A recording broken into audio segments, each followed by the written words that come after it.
just want to give you a quick tip today that you may not have thought of before. I know I just thought of it recently because I went to my local tool supplier.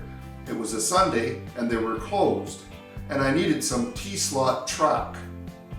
So I came home and I thought about it and I realized, why would I want to buy it? I've got a T-slot bit so I could make it. But I want to give you a quick look today at how to make this on your own if you've got a T-slot bit and a router, preferably with a router table like this. And let's take a look at how that works. I like to use T-slot on my drill press table. I can use it to adjust my fence wherever I want it. I can use it for hold down clamps to keep wood in place. If necessary, I can use more than one hold down clamp. Works great. Another favorite place to use it is on my lathe stand where I have my dust collector chute.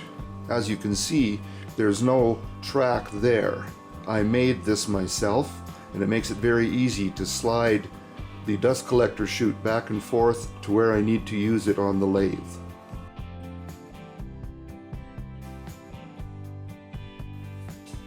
What you need to do this is a router and a T-slot bit. If you have it in a router table, that makes it much easier. I'm sorry, I need to interrupt this video to explain something.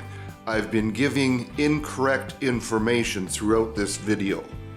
The bit that you're looking at is not actually a T-slot bit. It is in fact a keyhole slot bit. The difference being that the T-slot bit would have a small, perhaps 1/8 inch to 3/16 of an inch high cutter on the top of the bit to create a small channel below the T-slot. This would accommodate if you want to use a bolt down into a T-slot nut.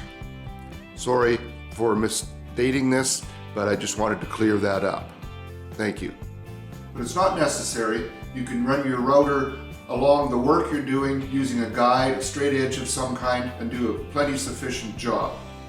Putting in the router table does make it a little easier. Now I'm going to show you how I did the work to make a slot. The right end of the board I'm using as a fence is held down by a C-clamp. I can move the left end over until I get the measurement I want, and then clamp that down with the other C-clamp. Now it's 1 1/2 inches from the center of the bit. Now, with the bit raised to the height that I want, I can feed the plywood through, creating that T-slot.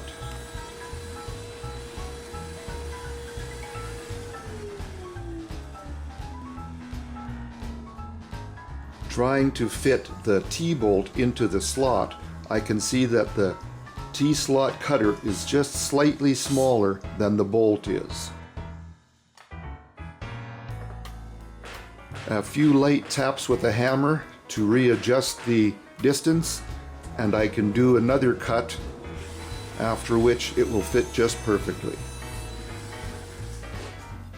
Now I can use that T-slot bolt with a hold down clamp to secure a piece of wood in place.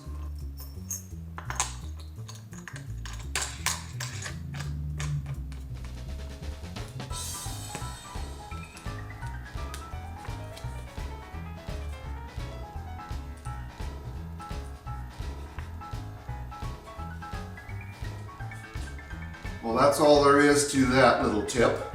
So I'm sure you can figure out that you can put a few slots in, a lot of slots, you can have them crossing each other. It's up to you, and you can put them any distance from the fence that you want it to be. So thank you for stopping in. I hope somebody got some use out of this. If you enjoyed this, click the like button. I'd like to know that somebody's getting something out of it. Don't forget to subscribe if you haven't done that, and I hope you'll come back next time.